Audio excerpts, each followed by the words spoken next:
Welcome to the 8th episode of Mol België Season 10 Recaps from Reality TV Warriors. My name is Michael Harmstone, and joining me live from my hotel room after the finale is the Canadian who I'm just going to refuse to take to Belgium in future, Logan Saunders. Good evening. Hopefully we don't get feedback on these microphones. Hopefully. We did a little bit last time. I've invested in a new microphone for you this time deliberately. Only a cheap one, but yeah, I've deliberately invested in one that won't record the entire room this time, because it was a bit of a pain last time. Well, and if that happens again, have fun editing. Yeah, well, I mean, there's no Diary of a Mole podcast, so I've got a little bit more time to edit this week than I was planning, which is a shame. But we're not going to dwell on that. We had a fun night at the finale in very nice seats, and didn't have a bomb shot at us. Yes, no, the confetti bomb. It wasn't a paint bomb. Now, when the bomb went off, I'd heard beforehand the crew member going, "Don't worry, it's not paint to someone." I think I heard the word confetti, so I was relieved, obviously, because I didn't know how far it was going to actually fire, because we were a little bit of a way back. But I wasn't surprised when it was confetti. It was just hilarious that everyone was wincing, including us, just waiting for us to get shot with paint in our face. It could be paint. We might blue, especially because it was blue, and I'm thinking, is this setting up an Arrested Development reference of I just blew myself? Anyway, get your gloating out of the way. I don't care anymore. It's a stupid show. I never liked it to begin with. 3 for 3. I just want to say I got the winner right. Yeah. I got the mole right, and I got the runner-up right. Even though it was a bit touch and go when Papa Bear Jill DaCosta said to Jens, "You got 25 out of 25 right on the test." I'm thinking, Jens might win over Sven here. And then Sven got revealed as the winner, and you're thinking, there were only 5 questions left. If Jens knew who the mole was, how did he lose? Because surely he knew what position Zuma was in every bit of that last challenge. I don't understand how he lost, because there wasn't a tiebreaker. No, unless there was a predetermined one where they... Well, even with time, it doesn't really make sense. I guess you combine the time from how long it took for them to do 25 questions in the Canary Islands and then the 5 questions they took inside the studio, but that's a lot of tabulating. And Jens was very quick. Jens was the first to finish. He was the first one we saw cut to on the big screen of cameras, where he was just leaning back in his seat as if he was either the mole or the winner right then. Because he did all 5 questions before they cut to the second question, I think, on the screen. Yeah, but then they cut to Sven right after Jens, and Sven was done too. Yeah. And then Uma was shown, she was the only one shown still doing the questions after the other 2 were done.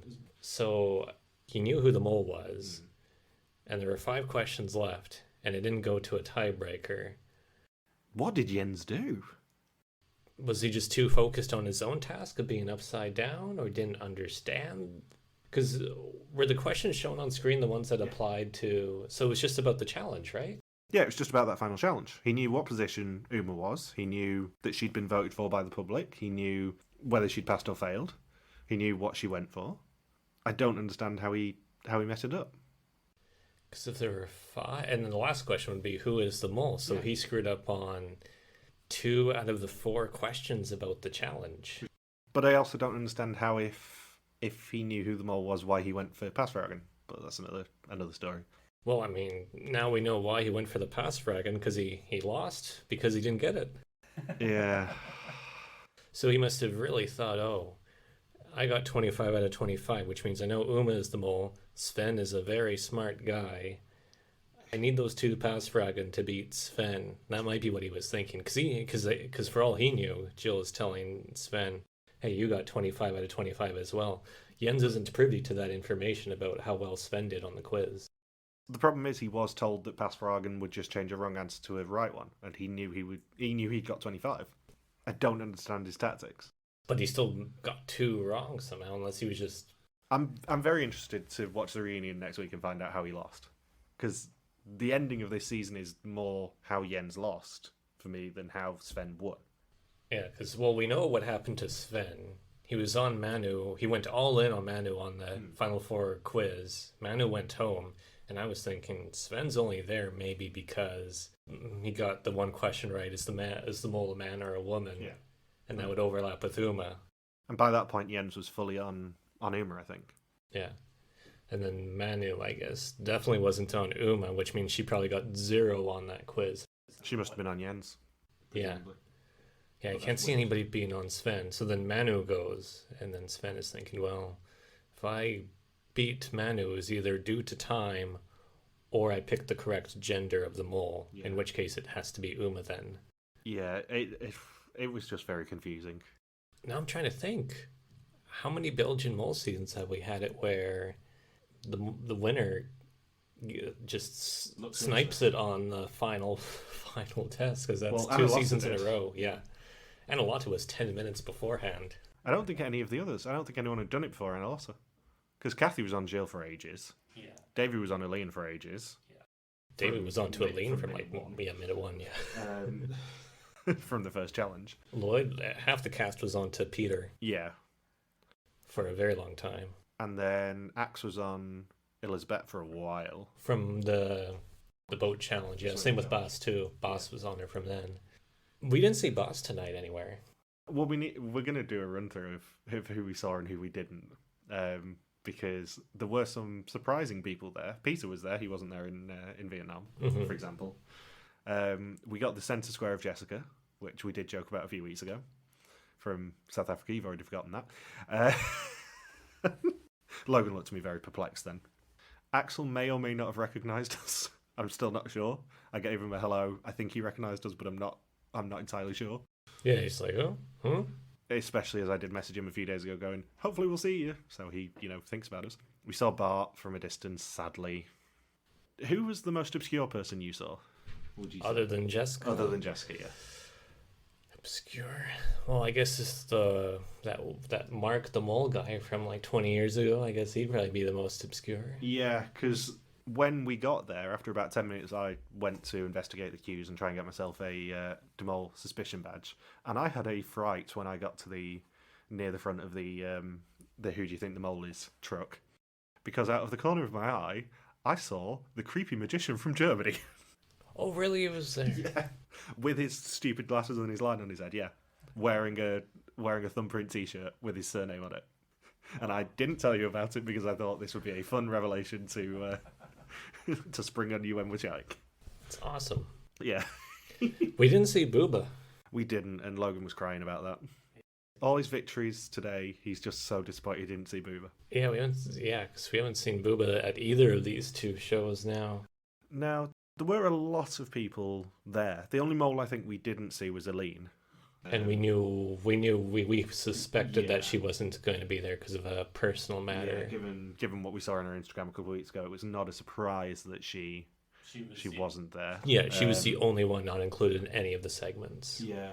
Magda was a surprise that I didn't see her there because obviously she was involved in the season at the start. Hugo was never going to be there because, he's about 97 now.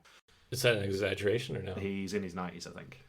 He was 68 when he was the mole, and that was 1999 that was. Oh, So, do the maths.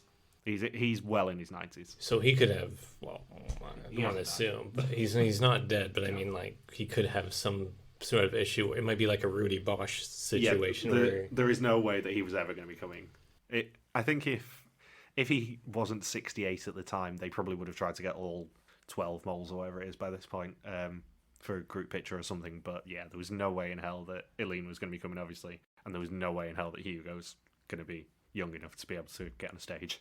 And just based on off the first episode, I'm not surprised that Magda wasn't spotted at all because she strikes me as a major introvert. Yeah, I don't know. I'm surprised they didn't at least have her show face just because we knew she was involved in the season. Mm-hmm. That's what I mean. If Yeah. she was, given that she was involved in the season, she for sure would have been at the finale. So I'm very surprised that she wasn't there. This is the downside of us not being at the after party and doing this at 11:15 in the evening rather than at 1:15 in the morning.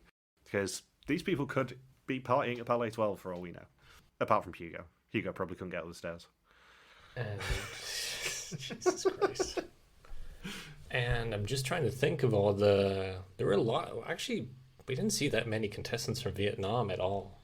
Because really, there was one major group mingling in one area of all the alumni. Yeah, so we saw Axe, we saw Elizabeth, obviously, not face-to-face. We saw her on stage during one of the segments. I saw Bass. I'm not sure whether you did. Didn't see Yuri. So I don't think we saw anyone outside of the top three of Vietnam. I'm trying to think with the other alumni. They were just mainly, yeah, we didn't see Sam, we didn't see Lloyd, we didn't see Baha. There may have been fewer. It was more about getting the old moles there, it seemed to me. So it was Yuri, then Kat, then Bruno, who I did see. The Bruno we saw was Argentina Bruno. Well, I saw Argentina Bruno and Germany Bruno as well. Oh, right. Oh, Greece Bruno, sorry. So the Bruno from Vietnam I didn't see. Ava we didn't see. Martine we did see. Yeah. Ingrid we didn't. Lisbeth we didn't. No. So that's what, 4 of them, I think? 1, 2, 3. Yeah, we only saw 4 of Vietnam. I wonder if it's because of the finale being in Brussels rather than Antwerp, because this is a Flanders show and Brussels is as far south in Flanders as you go, right? And also on top of that is Mother's Day. So that may have... Oh, that could impact somebody like Magda. Things. Yeah. Because Sven, when he was on stage, wished his mum a happy birthday. Happy Mother's Day. Maybe it's her birthday too, you don't know. It might be a birthday as well, but yeah, he wished her a happy Mother's Day to sort of get him some sun brownie points. But yeah, we didn't see many people from Vietnam, which was a surprise. Yeah, and I'm trying to think. South Africa just had Robin, Davy, Annalise. We didn't see Sam. Mexico didn't have too many people either. You've forgotten about Jessica already again. That was not even deliberate as well, which makes it even funnier. Jesus Christ. But yeah, we didn't see Aline for obvious reasons. We saw Davy, saw Annalise, I think I saw her, you didn't. Robin we saw, Sam we didn't, Hans we didn't, Bertrand we didn't, Marcena we didn't. No, we didn't. I don't think so, no. Booba, Jolene, and Jessica we did see. Somehow. So definitely less than half. I'd say it's a lower percentage than Vietnam. The problem is, of course, that we aren't in the after party. So these people could have gone in well before we were there, and we just don't know about it. Yeah, but you think they'd want to watch the finale? Well, yeah, they would have been watching the finale in a separate section to us, though, wouldn't they? If they'd got there earlier than we did, or if we just weren't paying attention, let's be honest, then we may have just missed some of these people. Yeah, I wonder if we could have been more aggressive with if we knew we weren't going to be in there afterwards. I would have been a bit more aggressive, like, oh, hey, Bart. Yeah. I wish we'd chatted to Bart. He's the main regret, but we've got next year. They've officially confirmed, or they've officially opened applications for next year already. So next year is a thing. Some more positive news though is the fact we now have 2 patrons, which I sprung on you at dinner last night. Oh yeah, you have to give them shout outs. I do. One of them got a shout out in the description of last week because he managed to make the cut off, but Sven Derek didn't. Sven Derek did it at the weekend, and he subscribed at the Historians tier, which means he now knows, literally as of this moment, what Historian season we're doing this year. We're going to talk about that a lot more next week, but yeah, Sven Derek is the one person outside of the 2 of us and Bindles, I think, who now knows what seasons we're doing and what season we've started. Oh, yes. Which is very interesting. Yeah, we're pretty much going to be back doing that after this recording. Yeah, it'll be hopefully a few days this week that we start earning ourselves some more weeks on that. But if you do want to, I'm not going to harp on about this every week, but if you want to subscribe to the Patreon, it's patreon.com/RTV Warriors, and you can find out as well, or you can wait till next week. We really don't expect people to subscribe to the Patreon. I will be perfectly clear about that. But if you want to bung us money, please do. But yes, thank you to both Sven Derek and David who have supported the podcast via Patreon in the last week since we've been recording. So previously, the Final Four travelled to their final destination island of La Gomera. While they were split up, Jens and Uma sabotaged each other on a hike, while Sven and Manu stayed in bed all day. The return of the mole's loved one as an accomplice saw them all be tempted, but Uma was shot by an archer, and all of the other 3 missed the button at the exit. At the penultimate test, we bid a fond farewell to Manu, who, by the way, got the biggest cheer in the entirety of Paleis 12 this evening, leaving just our final 3 as Sven, Uma, and Jens. And as finalists, Gilles says they can win a lot of money in the first challenge of the episode, €10,000 to be precise. They've got 2 hours to reach a bomb defusing station and cut one of 4 wires, either red, blue, yellow, or white. If they cut the wrong wire or run out of time, a bomb will go off, as is traditional this season, in Paleis 12 on May the 8th, aimed at 11,000 people. The first challenge is to use arrows to knock down 4 plaques in the correct order. Each time they make a mistake in a mini-challenge, the 10k will drop by €500. Jens was pretty bad at this. I did obviously go into the reveal thinking that Jens was the mole, and a lot of it was due to his actions in this challenge.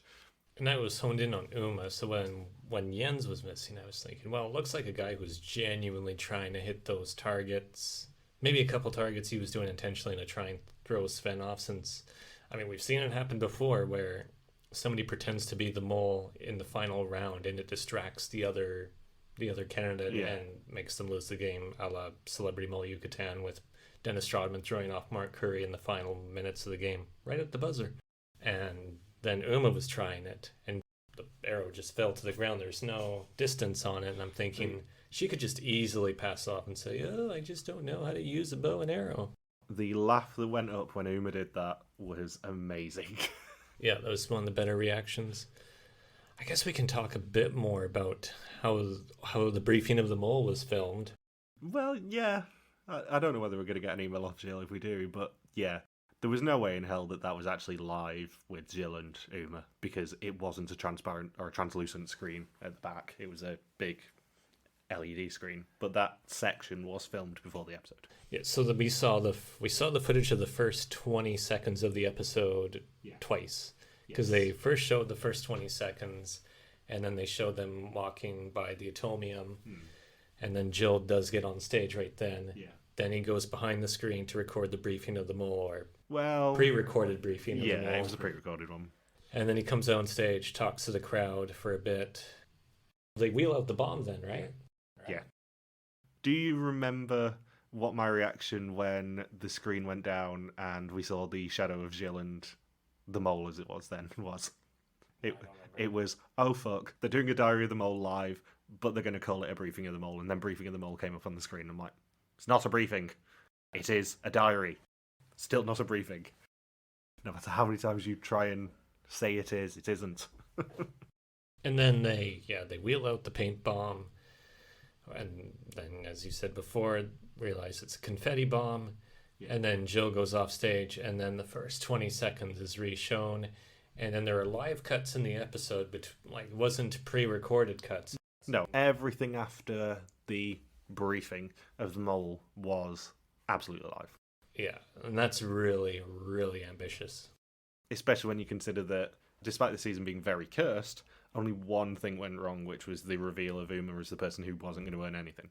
That was the only thing that went wrong in the episode, I think, for the live sections, which is phenomenal given how cursed this season was. I'm sure they were thinking, oh, is this the right season to do it after everything we've been through? Well, that's the thing. It's super gutsy to do that and then make Jens hang upside down from Paleis 12 whilst wearing a straitjacket and saying, you've got 50 seconds to get out of it. Between flames. Yeah, and I was thinking, man, what if it burns him and it burns his fingertips and he can't use the laptop to do the last 5 questions? It's just super gutsy from everyone involved in production to do that.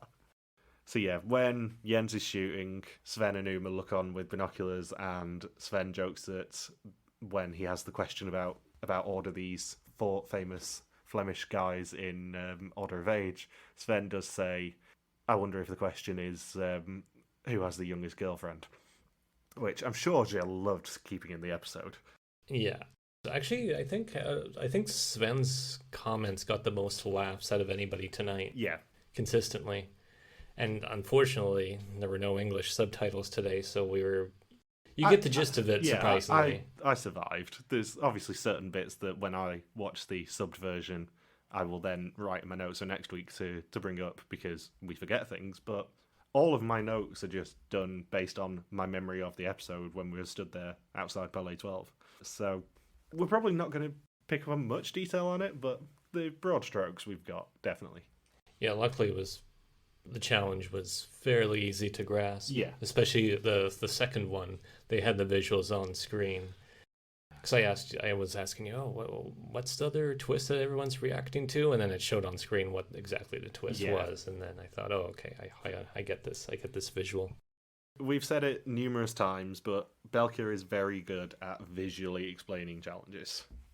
And just actually making it easy for people to understand, even without subtitles. It's the same reason we managed to get through most of Greece with a few slight amendments. That was an experience. It certainly was. It's not one I particularly want to repeat that much, to be honest. So they eventually give up on this challenge after 5 grand disappears from the challenge, which is impressively high. Given most of that was Jens as well. Jens was responsible for about 7 of those errors, I think. Well, they only let Uma try a couple times, and they said, "No, Uma, you're not getting in front of the bow and arrow." Especially when Sven, and we know that Sven and Jens were both on Uma. Yeah, Sven wasn't at that point, but he'd probably theorised that it would have been her if he's managed to survive this test. Yeah. Jill reveals to us that the hint that they would have won was to not cut the wire of the colour of the shirt that Gilles Van Bull wore in the Prickle Bar Challenge, which was yellow, but I misremembered that as red. The second challenge was then for Sven to identify words printed on a plexiglass screen using only his tongue. Right, I forgot about that part. Yeah, I know you've blanked it out of your memory, but I think at one point I said to you, this is somehow even less erotic than Jens milking a goat last week. It's like licking the candy balls at Willy Wonka's chocolate factory. Yeah, it was genuinely uncomfortable. The raspberries taste like raspberries. He does fail 3 times again, but then wins on the 4th and reveals that they shouldn't cut the wire of the sofa that the drag judges sat on, which was red. Which you thought was blue. Which I thought was blue, yes. I'm colourblind, I'm allowed to get things wrong. You thought it was blue. Nobody writing about me mixing up Uma and Anka before it goes in. I did joke on the Paleis Bar Discord that Anka was the mole. I'm leaning into the joke now. So the final part then sees 2 people, Uma and Sven, have to climb a cliff to reach the wires. Meanwhile, Jens has the wonderful visual of standing on a vibrating plate and using chopsticks to stack 6 bolts on top of each other. Which he succeeds at surprisingly well. He does. As soon as I saw the vibrating plate, I knew we were in for another treat from Jens, to be honest. He's a delight. And one other thing to note, too, is that Uma wasn't the one who got to do it solo. Uma had to go with Sven. Yes. Sven and Jens were both adamant about that. Because they don't trust her in the slightest. No. Jens was allowed to be solo. So there were clues there, even if you weren't onto Uma right then, going into the final episode, where you're thinking, wait, why is Jens allowed to use the bow and arrow so many times? Why is Jens allowed to try and stack bolts solo? I think you'll find I hedged my bets. I have all 3 badges. Yeah, I got the right mold. All 3. I got the right mold. I just didn't necessarily do it in our suspicion. It's like Marge Simpson at the Kentucky Derby, where she just takes I can't remember what type of bet it was on the Simpsons episode, but she just bets on every single horse so that she just wins no matter what. She's hedging her bets. So he does fail once and then manages to make the stack on the second attempt. He reveals the clue is the colour of the taxi that Jens had a car bomb in, which was white. Sven and Uma then reach the wires and shout down to Jens. He says they shouldn't cut white. He's correct there. And they have a lot of debate about it. Jens just eventually shouts up that they just have to make a decision. He doesn't give a shit anymore. And has a lot of passive-aggressive commentary that only goes to the camera. Uma ends up cutting the yellow wire. The bomb goes off, and they earn nothing of 10,000 euros for the challenge. Thankfully for the people in the standing section, the bomb is a confetti bomb, and not the paint bomb that we were all kind of hoping they would get drenched in. One thing I want to point out is that confetti took forever to fall to the ground. It lingered It lingered in the air for like 5 minutes after it set off. Not 5 minutes. It was still dropping when they were filming the last bits of the episode. Because it became my favourite thing to spot. During the reveal, there was blue confetti coming down from the rafters. During the reveal of Sven as winner, there was blue confetti coming down from the rafters. When they were filming the bit for the reunion episode, there was blue confetti coming down from the rafters. It was only like 1 or 2 flags, but it was my favourite thing of the entire episode. It was chaos. Yeah, it was like a plastic bag getting caught in the wind. It's just going to stay up there forever. Yeah, and it wasn't even a firework challenge. So, it is now time for the final test. 30 questions on the identity and actions of the mole. Whoever knows the most will be going home with all of the pots and unmask the mole. They all then explain why each other could be the mole. And when they finish question 25, they click a box to reveal the next question, but it instead reveals that questions 26 to 30 are not found. Yeah, what did we theorize last week where I thought, maybe they'll do the quiz We were both kind of wrong and kind of right at the same time. Yeah, I think you did kind of guess that they would do part of the test live, but I thought it would be far too much chaos, especially after the rest of the season. It'd be funny, though, if the reunion happens and they said, actually, Jens got 25 out of 25. We mixed up his results with Sven's. Jens is the real winner. I just don't understand mathematically how Jens lost the season. It doesn't work. Because he's not going to choose a different mole. He knows he got a perfect score on the page to the final 5 questions. Unless they did turn around to them and say there is a hidden tiebreaker. You're not doing the traditional 10 extra questions and then 10 questions with a time. Because they don't even record time for the final test, normally. No, unless that's just a brand new rule they brought in where they combined the time from the 2 quiz sessions, which would be, it'd be a strange way to bring in time as a tiebreaker on the first 30 questions and have that time split over, 6 months apart. The bigger question is how Jens managed to drop any points. I'm sure that's got to be covered in the reunion because everyone was, Jill told the audience, Jens, you got 25 out of 25. Sven and Uma, you did not. Yeah, I don't understand. Which was another clue for me thinking, why would they make Jens the mole and then make it the molliest thing possible by saying, hey Jens, you have a perfect score? But the mole answers questions about themselves anyway, and always answers questions about themselves, unless they just throw the final test. Yeah, that's what I was thinking. It would just be too obvious to be just one person having a perfect score. I don't know whether they do, and it might have just been us misinterpreting it that he didn't actually have a perfect score going into it, and someone will write in. That'd make a lot more sense. Yeah, like from our understanding of the episode with our rudimentary Dutch knowledge, it doesn't make sense right now. It doesn't make Jens. Doesn't make sense. So Jill then returns and explains that for the first time ever, they won't be finishing the season just yet. Instead, there is one more challenge and 5 more questions to come, and all of that will be done live at Paleis 12 on the 8th of May. They used Paleis 12 a lot. That's 3 different times they would have been filming this task at Paleis 12 because they had the initial get-together like, oh, it's us 3 still. And then assigning the task and then just having all of them discuss what to do, and Jill in the audience with all of them, and an empty audience, I should say. There is no audience. And empty chairs. And then they meet the instructors too, and I'm guessing all the instruction was there at Paleis 12, or possibly at different studios after that. Maybe just maybe just the initial practice or the last week of practice was at Paleis 12. Yeah, I don't know, because the drummer guy was there all the way through the finale, Uma's teacher, and then obviously he accompanied her on the drums. The dance teacher did come on for the second dance, but wasn't there for the first one officially. Oh, there's a funny thing about the drummer, because I know a guy with that exact same name from really? Vernon. That's interesting. So when Jill, wasn't Jill, whoever the other guy was that was the main MC for the night, he said, he was just one of the producers, I think. Yeah, he's like, oh, and here we have this drummer, Michael Shank, and I'm thinking, that's like one of my brother's best friends. I went to university with that guy. Maybe he can be the greeter on the Amazing Race Canada leg that's in Vernon. Yeah, that's a whole other topic. Yeah. But I was thinking, what are the chances of that being the name of the drummer? It's not really a Flemish name. Yeah, and like the dance teacher was obviously very English. They didn't even attempt to make her speak Dutch. No. The escapologist was only there for when Jens was hanging upside down, basically. But yeah, I don't know. I think it was probably done closest to their respective homes. But then Jens taking the Passfragen makes a lot of sense because he would have been flying back to Barcelona. You'd assume he probably flew into Brussels to do the Paleis 12 recording, then flew back to Barcelona a few days later. Oh, so he lives in Barcelona. Yeah, he lives in Spain, because that was part of the reasoning why I suspected that his girlfriend might have been the accomplice, because it's significantly easier to fly her in from Barcelona than it is to fly Davy in. Yeah, because I flew from Barcelona to Canary Islands, I believe. Yeah. Or might have been Madrid to Canary Islands. I can't remember. It doesn't really matter. Yeah, I could see why you were thinking that too.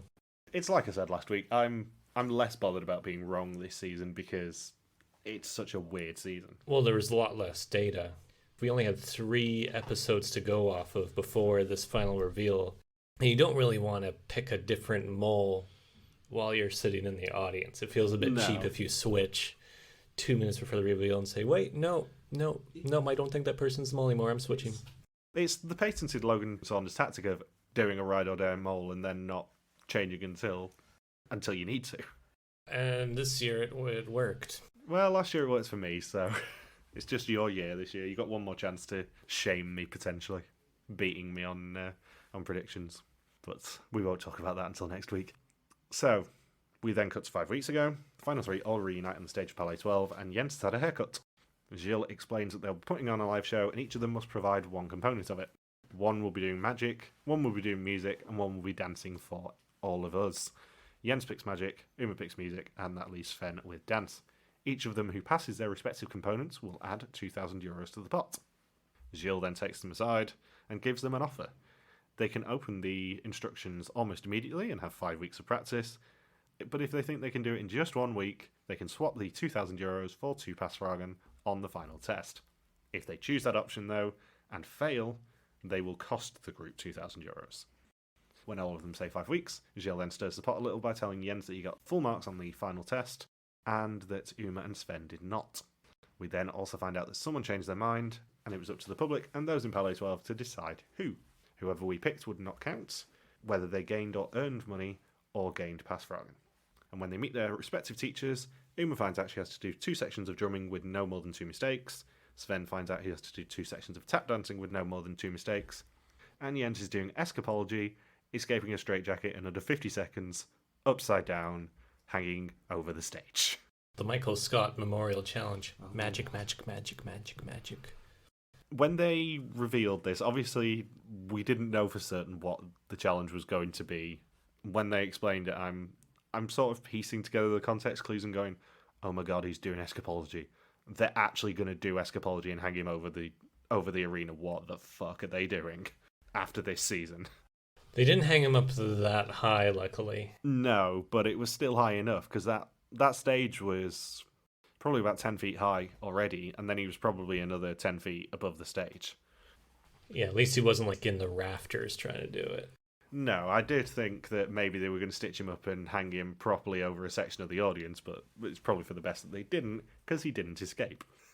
Yeah, we were thinking, are they just going to make or I thought for a second, maybe they'll have all 3 tasks going on at the same time. But that was, we learned that the drumming solo was a lot longer than we thought it was. Yeah, it's 45 seconds, the drumming solo for each of them. And Sven's tap dance was about 45 seconds as well, I think. Because I thought they could do it where Uma's playing the drum solo, Sven has to tap to that specific drum solo, and then Jens's timer was about 50 seconds. It was 50 seconds. Yeah, and just have it all synchronized together, and then once the 50 seconds is up, you find out, oh, okay, this is how everyone did. No, it was kind of intertwined. I liked it a lot better that way. And actually, genuinely, they were pretty impressive, given that they only had 5 weeks practice. Well, only Sven was the only one who did 5 weeks. The other 2 did 1 week. No, Uma did 5 as well. Oh, she did 5, right? Yeah, because she would have earned 0 regardless. Right, because she got 0, yeah. But yeah, it was legitimately impressive. I was very impressed with Sven's tap dancing. As the English woman, Gemma, I think she was called, said, if he'd had like 6 months practice, he probably could be pro. He was genuinely actually quite talented.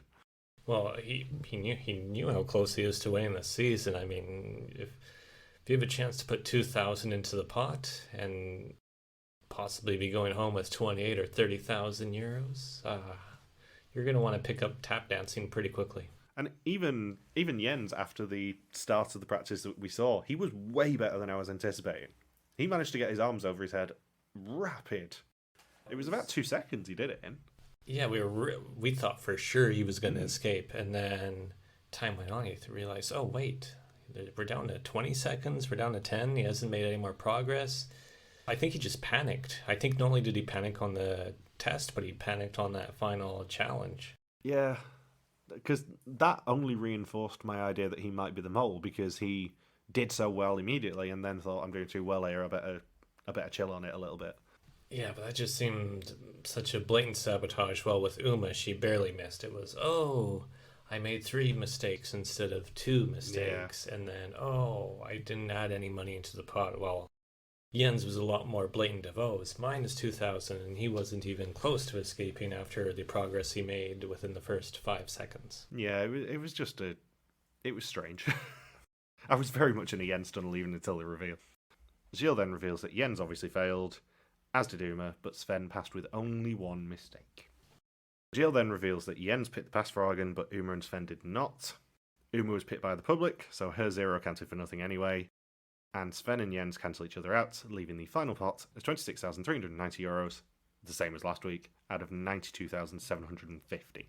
Yeah, but it's funny, after all of this work on the live finale and all of these twists and It's literally turns, for nothing. pot remains the same. Yeah, it's literally for nothing. The maximum went up by 14k, the actual pot went up by 0. I wonder if the contestants thought anything was up when they were only doing one challenge in the final 3, then went straight to the final quiz, unless they were thinking production just wants to finish the season before anyone else gets hurt. Yeah, I don't know. I think they must have suspected something was up, but I'm not sure whether they would have twigged that maybe they wouldn't be leaving the game necessarily immediately. I'm sure they didn't expect an error message for all 3 of them on that final quiz. Maybe they're thinking maybe a challenge after the quiz. That's giving them major circle vibes.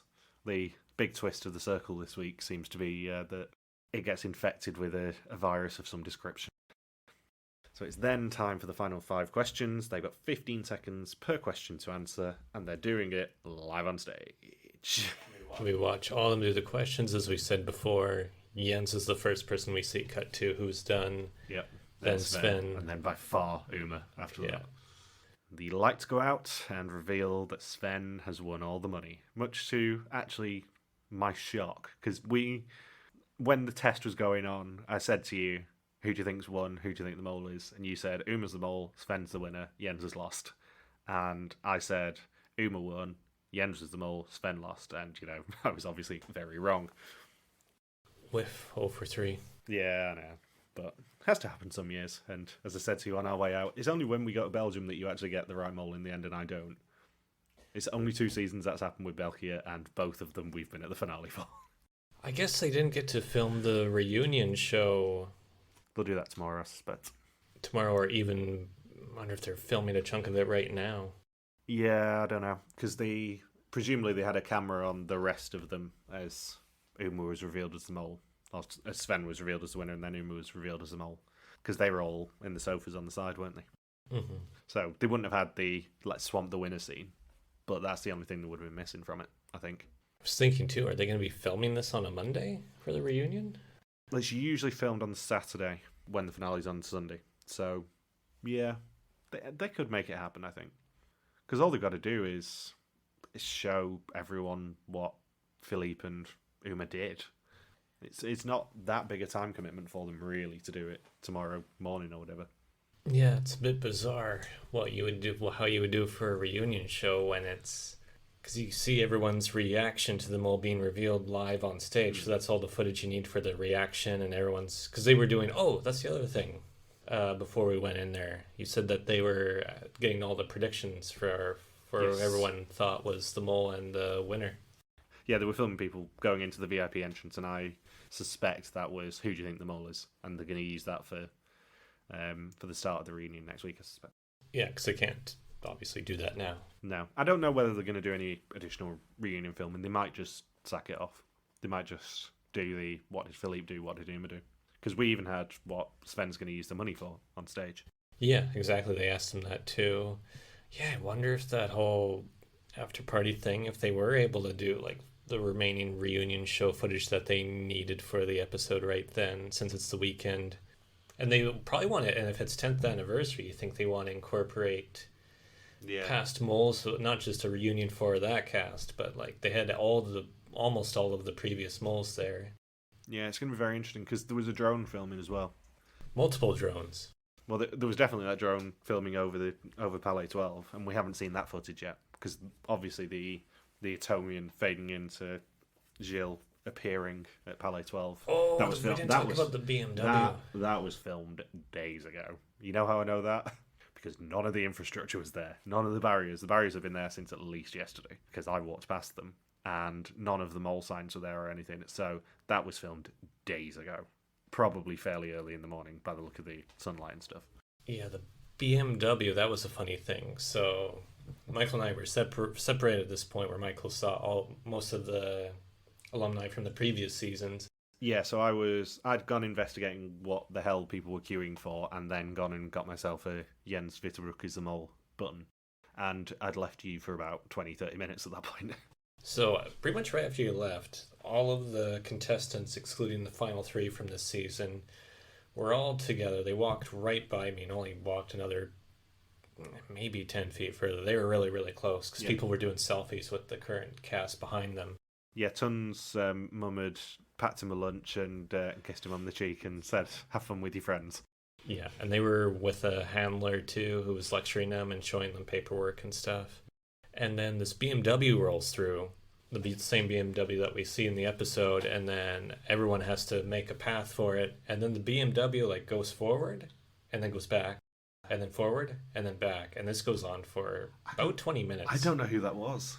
Because they were barely opening the door where the handler would, one of the other producers or crew members opened the back passenger door and just barely opened it with the smallest crack that they could. Because no one was able to see inside, and then they said something, close the door, and then it kept rolling back, going slightly forward, and then again they would say some sort of instruction, close it, and then eventually that BMW disappeared. And then in the episode, the one where we see Jill get out, where there's no crowd or anything, so it can't be the same as you said before. No, it was a week ago, several days ago. Looking at the sunlight when it moves from the atomium, because obviously we have the advantage of having seen that scene twice. It was early morning, I think. It was just after the sun had risen that they filmed the drone flying over the atomium and a BMW driving past the atomium and over to Paleis 12, which is half a mile at most. That was definitely filmed days ago, because there was no barriers, there was no mole or play fair signage. That had been filmed days ago, because they would have 100% got caught out by it otherwise. So the screen then lifts to show who the mole is, and much to my disgust, it's Uma. I win. And Logan cheers. 3 for 3. I think I recorded a video and I just yell, sweep, sweep. Yeah. The problem is we can't now have the argument of who gets first draft next year, because it's obviously you. You obviously get first België draft and first Vidum draft. Yeah, I won both seasons this year. And I came last in Vidum as well. It's not a good year for me. The good news is we are doing a season coming up where I get them all correct in the end, so I will at least escape the year without a duck egg, which is nice. I can guarantee that. So since Logan had them all on his team, he gets a double whammy this season. We don't care. Skip past that. David, Joseph, Holger, Jack, Martin, April, Brad, 15, and Sophie all had her as number 1 in their second suspicions. And I do have to also point out that Tom and Sean had her at number 5. Nobody had her at number 6. Is there anything else you want to say? There was one really annoying thing while we were seated. For some reason, I don't know why, because in the seats there's about, 20, I think it was 22 seats in each row? 14 it was on some rows, but I don't know how many it went down to on our row, because we went right at the back. I know the back row was 14. Okay, but it was probably similar for us. Yeah, it was about 15, 20 on each row. And for some reason, because how long did the filming take from the actual start of, because we were seated at 7? About 2.5 hours. Yeah, because we were seated at 7 and then the mole was revealed just after 9:30. Yeah, it was 2.5 hours, or roughly about a quarter of a 1% Club episode. And it's fine during the pre-show stuff, and it's just to ramp up the crowd, and it's fine if people were in and out of their seats, because I wouldn't be surprised because the food truck lines were so long. Yeah, I didn't even bother going into them. Well, I stood in line for a burger for about 20 minutes and then gave up and got some pizza inside. Yeah, because there were a lot more concessions inside where the lines were a lot faster, shorter. But faster, yeah. It wasn't like speedy or anything. And cheaper. It was half the price of the burger. But once the show starts, which was the first bit of it was kind of weird because... It was 20 past 7 we were seated, or we meant to be seated for, so it was probably about 7:30 that they started filming. Oh, the first 20 seconds that we saw. So, it seemed like a while. Anyways, so once the actual episode starts airing, I figured, no one's going to bother leaving their seat. Maybe during a commercial, because there were 3 commercial breaks. Each one was about 6 or 7 minutes, which seems long. It does, but we're not used to it because we see it without ads normally. Yeah, but I mean, even with watching Survivor Big Brother Canada, the longest commercials are on cable in Canada is about 4.5 minutes now. They're more frequent now, aren't they? And also, it's a 2-hour show, or whatever it was, an hour and 45, I think it was, tonight. Yeah. So anyways, so it's fine if people were up during the commercial break needing to get by. But when the actual episode was airing, people kept getting out of their seats for some reason to go to concession because they would come back with drinks. I figured, maybe people just really needed to use the bathroom, and then no, they're back with either food or beer. There was a guy who left for the reveal. Yeah, and that was there was what, 4 people who left like 5 minutes before we thought the reveal would happen, and 2 or 3 of the 4 came back. Yeah, there was definitely at least one guy who was missing for the reveal. Like, how do you do that? That's the whole culmination of the season. That's why you're there. Yeah. This guy missed Sven winning, and then missed Uma being revealed as the mole inexplicably. Yeah, it's like... What the hell? It's like if you're at a baseball game, and it's the bottom of the 9th, and the bases are loaded, and it's tied, and then you're like, I could use a hot dog right now. You wait. Yeah, just wait like 3 minutes, and then there's an intermission, and then get a hot dog. But I was very surprised that people wanted to just say, it's only the reason why I spent my whole day here. Yeah. I'm gonna slice of some pizza right now, maybe a beer. What the hell? Like, I don't understand people. So yeah, that was interesting. Yeah, I was thinking because most people just were rushing right when the commercial breaks would hit, especially the smokers. Yeah. You also spotted every time I went for a drink, I was back in a minute. Yeah, you were doing it. That was very quick. Yeah. So yeah, I was very, very surprised by people's choices there. And plus it got annoying because I'm thinking, well, I don't want to miss the reveal because I have to stand up out of my seat to let somebody through. Just sit your ass down. It is worth bearing in mind we were at the end of a row. So we constantly had to move. Yeah. And we had the longest legs of anybody in the row too. Yeah, I was on the end, so I had to move out of the row to be able to let people pass. But yeah, very frustrating. Yeah. Not very frustrating. I've been in more situations. Well, yeah, it wasn't very frustrating, and I would say it's a little above mild inconvenience. Yeah. It was somewhere in the middle. Yeah, it was sort of broadly irritating. Especially the further we got in the episode, and especially when it's at the big moment, thinking everyone just sit down for 15 minutes and then it's all over. Because after that, it doesn't really matter when they're doing all the little speeches, because you can hear that from anywhere. There's no more anticipation. It's just, Sven, what are you going to do with the money? Or, Uma, you're a really good mole. Philippe, come over here. We want to include you too. You still try to work your ass off, even though it didn't quite pan out the way you wanted it to. Yeah. And then I'm trying to think, any other details from the finale?